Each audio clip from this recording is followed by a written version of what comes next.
பதம் தொழுதே மகிழ்ச்சியில் திளைக்கவும், மலர் பதம் தொழுதே மகிழ்ச்சியில் திளைக்கவும் வரம் தருவாய் முருகா.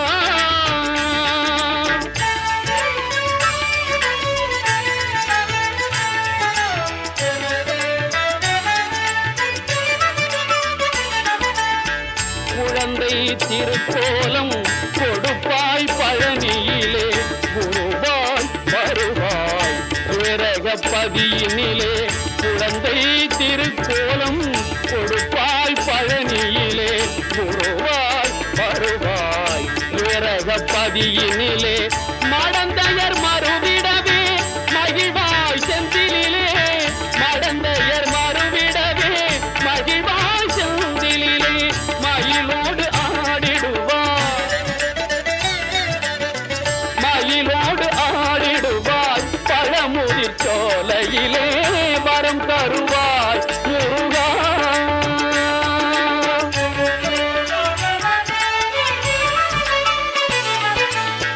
சரவண பொய்கையிலே சண்முகமாய் தவழ்ந்தாய்,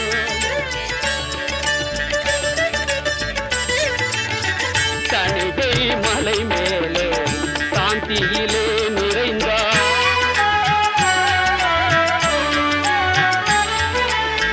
சரவண பொய்கையிலே சண்முகமாய் தவழ்ந்தாய், தணிகை மலை மேலே சாந்தியிலே நிறைந்தாய்.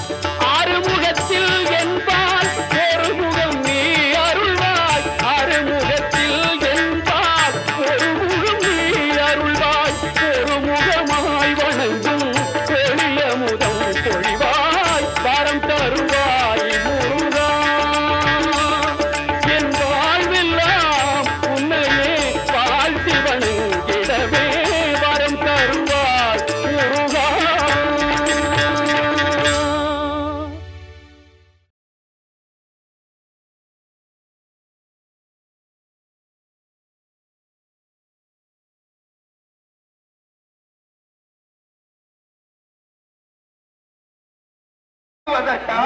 அந்த சறுக்கு கட்டை போடப்படுகிறது. வேலை இழுப்பவர்களோ வாய்க்குள்ளே முணுமுணுக்கிறார்.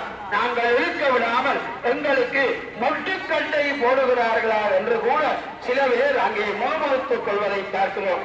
ஆனால் நாங்கள் மனம் போன போக்கிலே போக வேண்டாம் என்று ஔவை பாட்டியார் அன்றைக்கு தெளிவாக எடுத்து காட்டினார் அல்லவா. அக்கறை மாட்டுக்கு இக்கரை பச்சை என்பார். மனம் அலைவாய், ஒரு முறை அங்கே அலைவாயும் இன்னொரு முறை இங்கே அலைவாய். நான் நினைத்தபடி போக வேண்டும் என்று பல பேர் போவார்கள். உண்மையான அடியவர்களுக்கு நீ போகின்ற பாதை பிழையான பாதை என்று பெருமான் அங்கே போக விடாமல் சறுக்கு கட்டை ஓடுவது போலே முட்டுக்கட்டை போட்டு எங்களுடைய பாதையை திசை திருப்பி விடுகிறார். இதுதான் சறுக்கு கட்டையினுடைய உயர்ந்த தத்துவமாக அமைந்திருப்பதை நாங்கள் பார்க்கிறோம். அது மட்டுமல்ல, தேரில் 4 சக்கரங்களை பார்க்கிறோம். இந்த 4 சில்லுகளும் எதை நமக்கு காட்டுகிறது என்றால், சரியோ உபசாரம், தேவோ உபசாரம் என்று சொல்லுகின்ற ஒரு உபசாரமாக அமைந்திருக்கின்ற சிறப்பையும் நாங்கள் பார்க்கிறோம். அது மட்டுமல்ல, இந்த பெரிய தேரை, பிரமாண்டமான தேரை, என்னதான் நிலம் சேராக இருந்தால் என்ன, புதைகின்ற நிலமாக இருந்தால் என்ன கூட செய்து கொள்ளலாம் என்பதை தெளிவாக எடுத்து காட்டுகிறார். கலந்தாண்டிலே இந்த ஆலயத்தினுடைய திருப்பணி வேலைகளை எல்லாம் ஒவ்வொரு அடியவர்களும் இணைந்தார்கள். எல்லோரும் இணைந்ததனுடைய பெரும்பயனாக இந்த பிரதேசத்திலே வாழுகின்ற இந்து இளைஞர்கள் இணைந்து செயற்பட்டதனுடைய பயனாக இங்கே பெரும் திருப்பணி வேலைகள் நடைபெற்று ஊர் போட்ட உலகம் போட்ட மகானை அழித்து விடுவேன் என்று மனத்திலே நினைத்தார். ஆனால் முருகன் ஒப்பேற்பட்ட பெரியவன் என்பதை பின்னாலே அவனே உணர்ந்து கொண்டான் அல்லவா. அதனாலேதான் பேரிலே சண்முக பெருமான் எழுந்தருளி வருகிறார். 6 முகம் இருக்கிறது பாருங்கள். 6 முகம், அது அசைகின்ற கோயில். எம்பெருமான் சண்முகநாத பெருமான் பேரிலே தமிழர்களுடைய தெய்வமாக இருக்கிறார். தமிழர்கள் என்றால் அவர்கள் எல்லோரும் முருக பக்தர்களால். தமிழாலே நீங்கள் முருகனை பேசினால் கூட, அவனை ஏசினால் கூட அவர் உங்களுக்கு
எல்லாரும் உற்சாகமாக விழுங்கள்.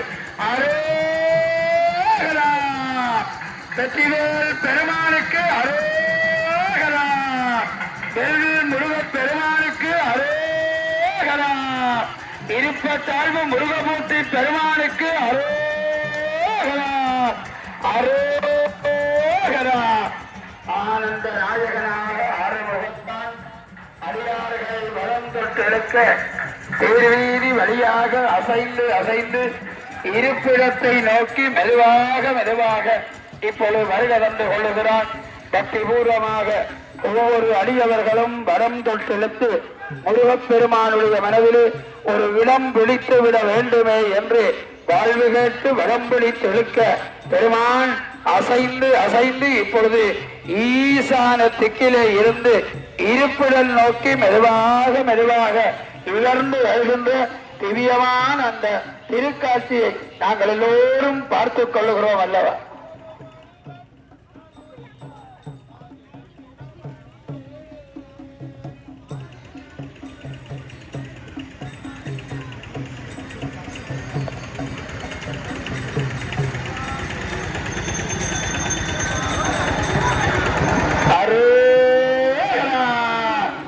வெற்றிவேல் முருகனுக்கு அரோகரா!